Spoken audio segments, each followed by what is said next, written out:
This is going to be our day 1 video for Unit 6. So this unit, like we've been talking about in class, we're going to switch from doing all these things that involve algebra like we did the last 3 units and start moving into geometry. So this first unit is just going to be giving you some kind of basic ideas or tools of geometry. So today all we're doing is going through vocabulary terms. So you have 2 sheets of notes and we'll stop for some checkpoints in between. We're just going to go through some basic geometry vocabulary that we'll be using throughout the rest of this course. So the first thing, most basic building block of geometry is called a point. Just like a point on a graph, a point is a location. It has no size itself. We represent it with a small dot and we name it with a capital letter.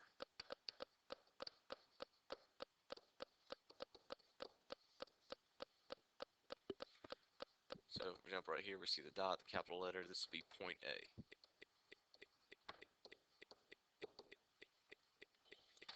Right, you can use any letter for a point, doesn't matter. We just, for convention, always use a capital letter. So for one like that, we call that point C.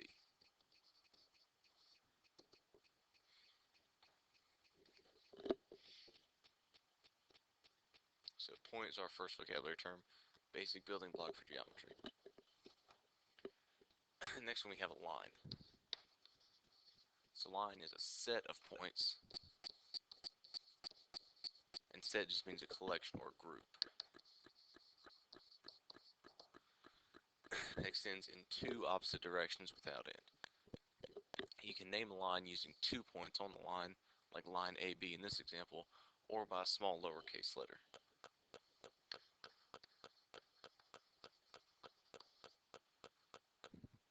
Right, so we have the little, sometimes you see the little lowercase letter at the end. You can name a line that way too. So you could call this one in the example line AB or line M.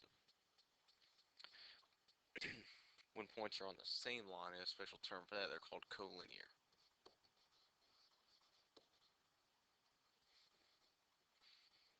Collinear for on the same line. So again, point A, point B, they're on the line, so we could call this line AB. Notice notation, we use arrows on either side, show that it's a line.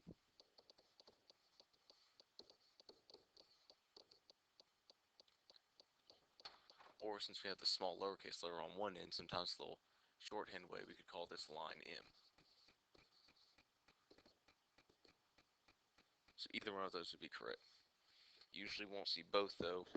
When we're going through problems with diagrams, you just see one or the other.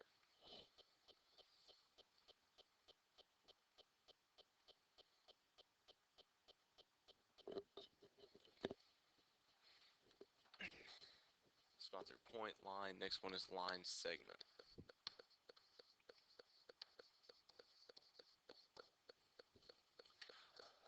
Line segment is a piece of a line between 2 endpoints. It's unlike the line that extends in 2 opposite directions. So the line segment is just the points between 2 endpoints, so it has a start and a stop. So you name a line segment using the endpoints.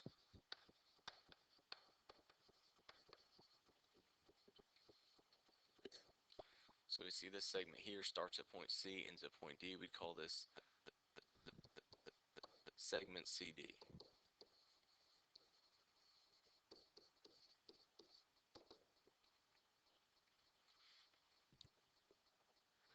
Notice the different notation for the segment and the line. So for the line, we have these 2 arrows so that it extends. For the segment, there's no arrows. We use a different notation depending on what type of geometrical piece it is. So a segment has a different one than a line. You'll see there'll be a couple other ones used later on in the vocabulary.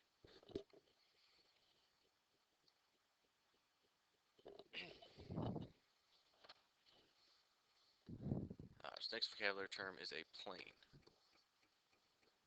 Plane is a flat surface that has no thickness. So now it's like we're taking one-dimensional line or moving into 2 dimensions. So have a length and a width. Now flat surface has no thickness. Extends without end in all directions. So plane can contain a point or a line. Right, points and lines can be in the plane, like when we graph points on a regular graph, that's called the coordinate plane. That would be an example of a plane, graphing points in a plane.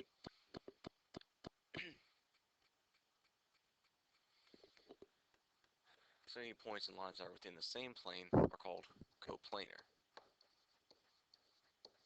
Right, just like points that are on the same line are called collinear, points and lines in the same plane are called coplanar. So a few different ways we can name a plane for the notation we'll use. You can name a plane with a capital letter.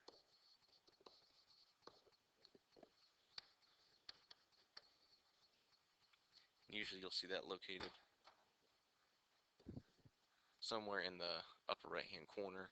It won't have a dot next to it, it's not a point, it's just a shorthand way of naming the plane, like use the lowercase letter for the line. So we call this plane P.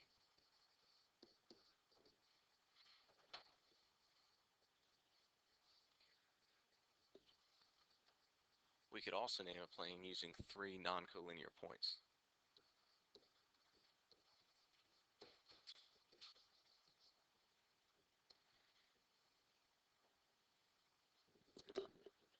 So the reason we have to use non-collinear points is if you pick 3 points on the same line, that could actually be in multiple different planes. So we have to use 3 non-collinear points.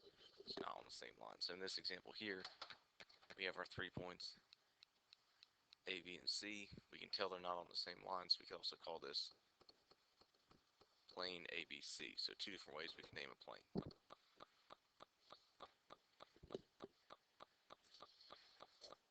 And there's a lot of vocabulary. We're just going to try and kind of set up the basic pieces today and start actually working through some geometry problems, moving through this unit and into the next 2. So last one we talked about intersections a little bit, but lines can intersect or cross each other at a point. Right, just like we did when we were solving systems of equations in our algebra units. Right, lines cross each other and intersect at a point. Planes can also intersect each other, and this is a little bit more complicated to think about. But when planes intersect each other, they intersect each other at a line. So if you look here, you can see where they cross. Point R is the intersection of the 2 line segments.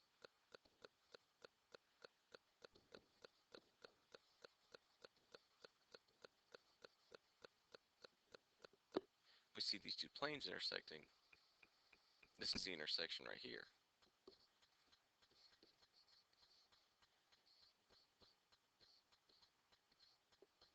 So line UT is the intersection of the planes.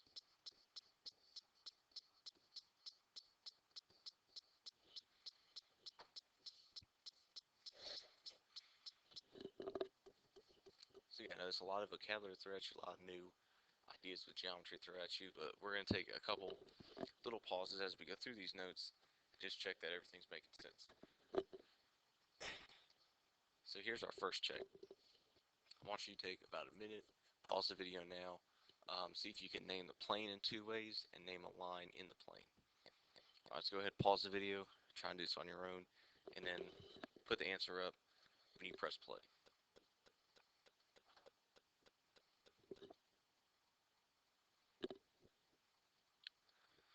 So for the first question, 2 different ways we can name the plane. One is we could use this letter you see in the upper right hand corner, the J. We could call it plane J. Or we could use 3 non-collinear points. So E, G, and F are not all on the same line, so we could also call it plane EFG.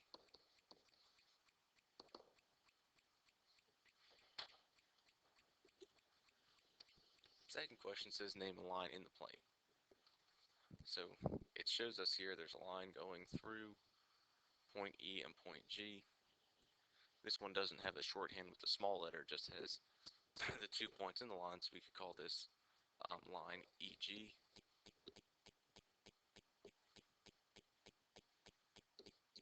You know, use that notation with the arrows on either side for the line EG. You could also, if you want to, connect any other 2 points in and say that's a line. So technically FG would be a line in this plane as well. Or line EF. Any of those would be lines in this plane. So now we keep going with the back of that first page of vocabulary.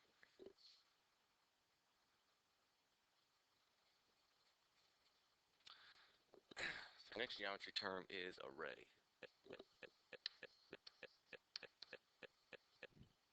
So array is a part of a line that consists of one endpoint, which is called the initial point.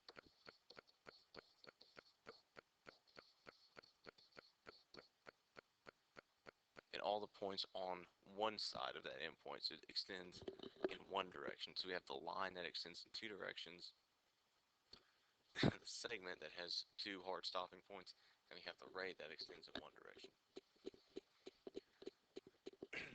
So with rays, we have terms called opposite rays.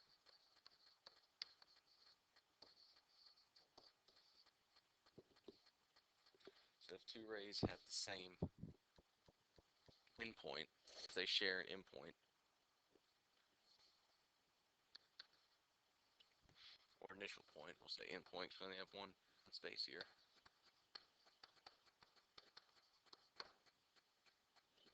So if they share an endpoint and they're collinear, so they're on the same line, and then they're opposite rays. So when we name array, we have a special notation for all these different pieces. Name array, you use the initial point.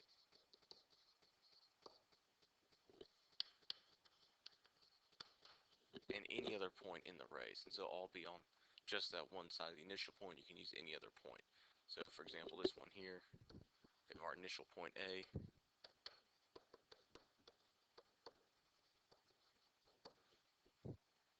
B is another point on the ray. We can see it extends in one direction. That's what the arrows mean. So we call this ray AB.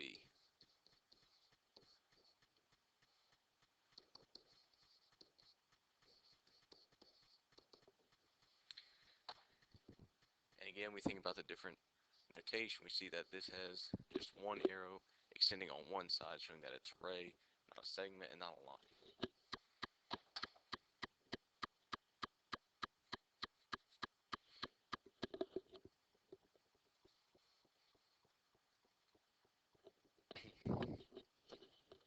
What an opposite ray would look like, just so you can see an idea, is if I had another ray with initial point at A and extended the other direction from A. So they're collinear, they're still on that same line, but it's extending in the opposite direction from AB. And if I would point right there, so that was C, we'd call this ray AC.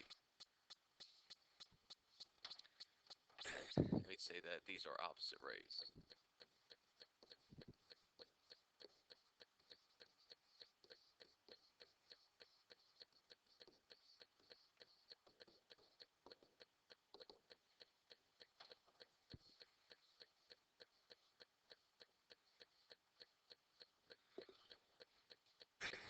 So, take two rays and put them together. Now we formed what's called an angle. So angle is formed by two rays that share an endpoint. The rays form what are called the sides of the angle,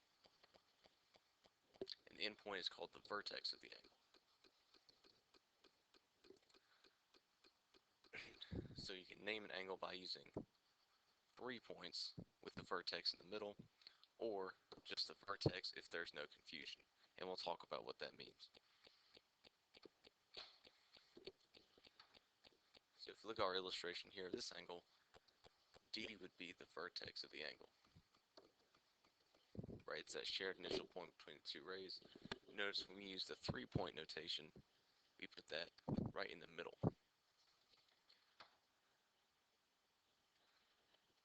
In this case, there would be no confusion. If I use angle D, it'd be understood that I'm talking about this angle. But let's say this was extended out over here, and I had another point over here, call it F. Then if I said angle D, you wouldn't know which angle I was talking about. Would it be this angle on the right, or would it be this angle on the left?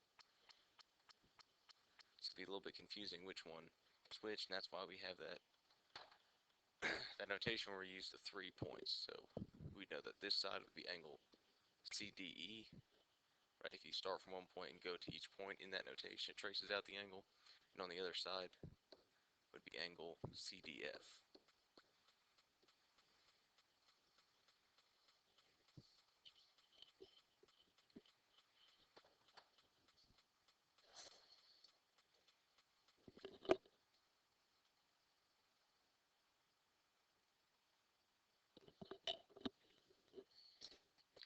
So to measure angles, we use a unit called degrees.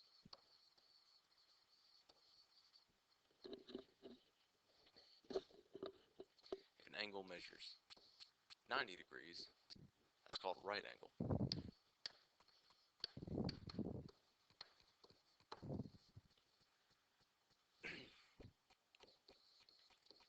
Angle less than 90 degrees is called an acute angle.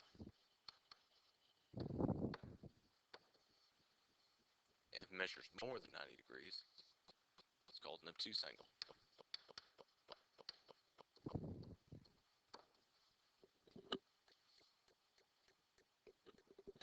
Opposite rays, which is another way of saying a straight line, forms what's called a straight angle.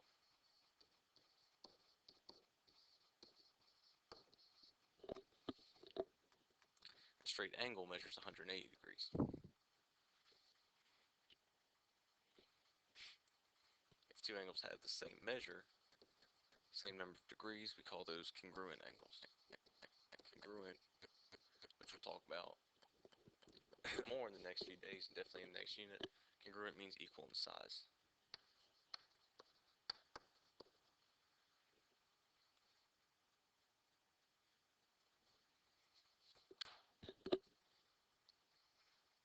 So look down our 3 illustrations here. One in the middle is a right angle, and we use this notation with the little box in the corner to represent that it is a right angle. So anytime you see that little mark of the box, that means 90 degrees. This angle on the left, definitely less than that 90 degrees, is an acute angle. Angle on the right would be an obtuse angle.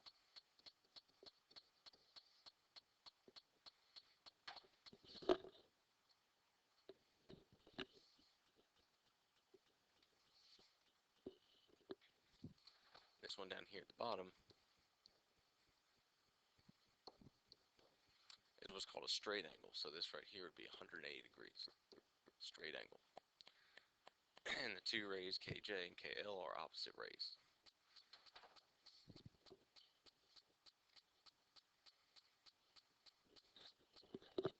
So here we go, another checkpoint. So name the angle that is marked in red.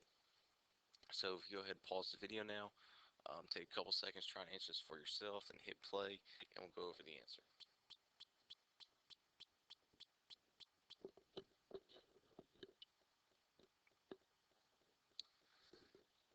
So this is an example of an angle where we have to use 3 letters to describe the angle. So B is the vertex of the angle. And then we can either say that this is angle DBC, or we can say it's angle CBD. And again, if you start at the first point and follow the other 2 points with your finger, trace it out, it should trace out that angle. The angle on the other side would be angle CBA, or angle ABC.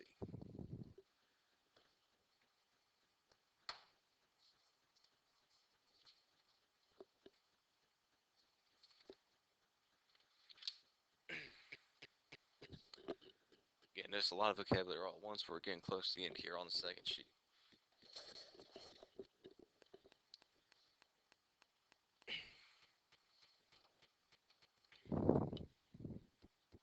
So midpoint.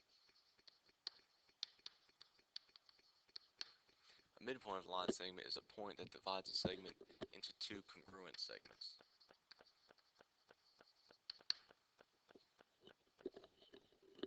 So again, congruent means equal in measure.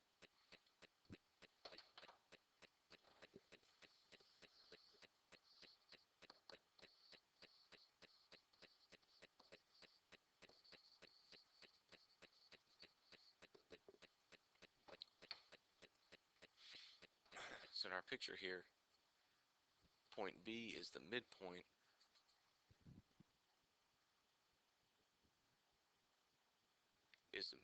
of AC.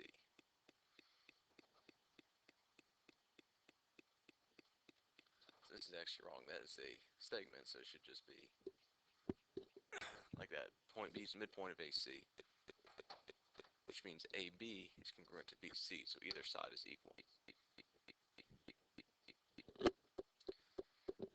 So whenever we mark diagrams, if we mark the same little tick mark through two segments, that means they're equal. If there was more than one pair of congruent things, we might put two tick marks through it, and that just shows us on the picture things that are marked the same are equal in measure are congruent.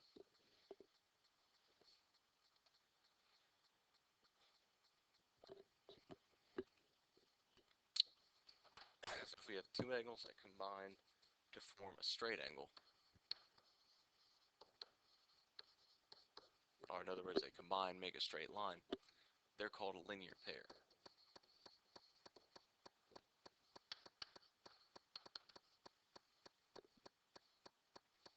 And that means they equal 180 degrees.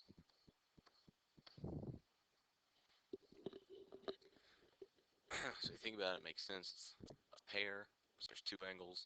Linear forms a straight line. So linear pair, two angles that combine to form a straight angle. So these two angles here, sorry for the formatting got messed up there. Angle FEG and angle DEF combine to form a straight line, so they're a linear pair. They're also called supplementary angles.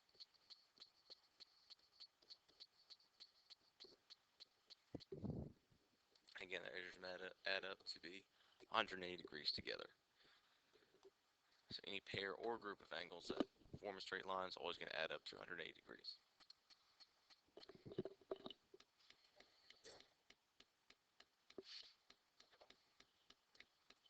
Last one for this side of the page, if two angles combine to form a right angle, they're called complementary angles.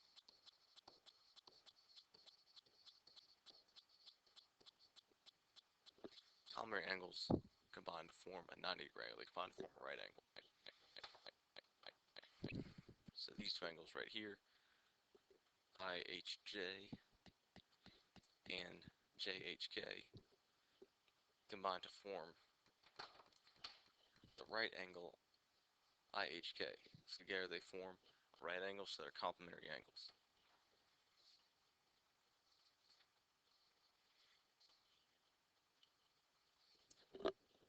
Alright, so our last section of notes here, and then we'll do a little group activity to finish off class today where we'll just be going over these vocabulary terms and checking that we really understand what they mean. So last page, here we go. When two lines meet at a 90-degree angle, they're called perpendicular. They're perpendicular to each other.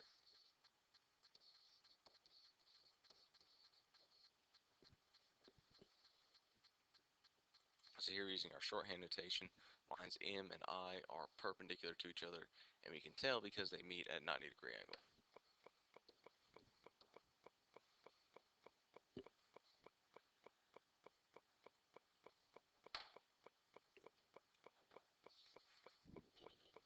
And one other thing about perpendicular lines is if it makes a 90-degree angle on one side of a line, it makes a 90-degree angle on the other side. Since together they form a linear pair, they have to be 180 degrees. So you can always see that about perpendicular lines is you're going to actually have two right angles formed on either side of the intersection.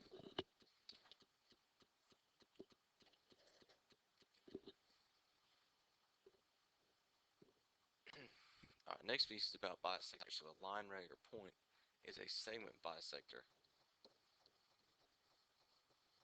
if it divides a line segment into two congruent parts.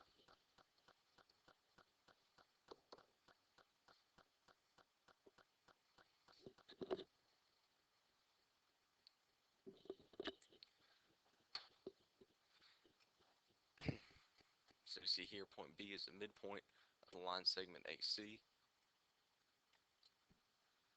So this here line I that comes through this way actually cuts um, cuts this segment into two congruent segments. So it's a bisector. Bisects the segment.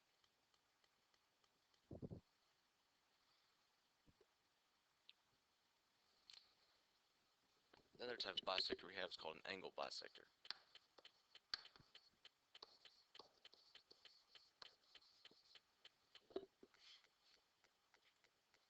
So an angle bisector is a line, ray, or segment that divides an angle into two congruent angles.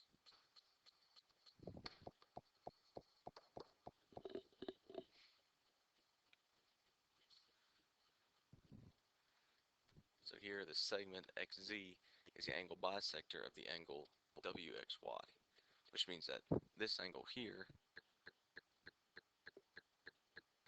which is ZXY, and this angle here, WXY, are congruent. And when angles are congruent, we usually mark them with the same type of arc, or the same number of tick marks through an arc.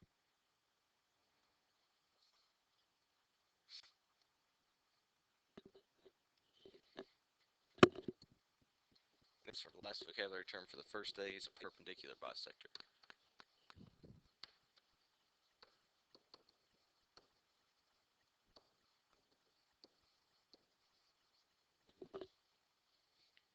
So a perpendicular bisector is a line, segment, or ray that bisects a line segment and is also perpendicular to that segment.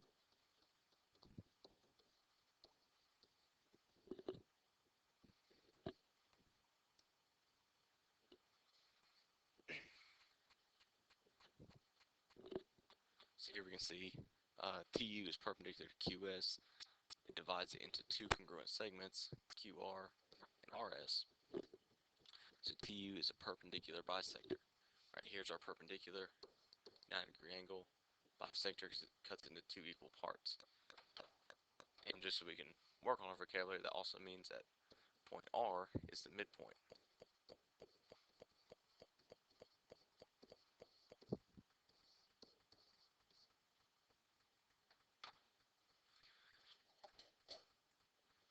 So what we see from this page, from segment bisector, angle bisector, perpendicular bisector, the idea for what bisector or what bisect means. Right, just a plain way of saying bisect just means cut in half. Right, we're cutting it equally in half into two equal parts. So this was longer than our usual video, but thanks for hanging in there, guys. This first day is really important just to get this vocabulary down, because we'll be using this vocabulary just kind of integrated as part of the lessons from here on out through this unit. So what we're going to do is take all this vocabulary we learned, and we're going to do some practice with it, doing a group activity in class today.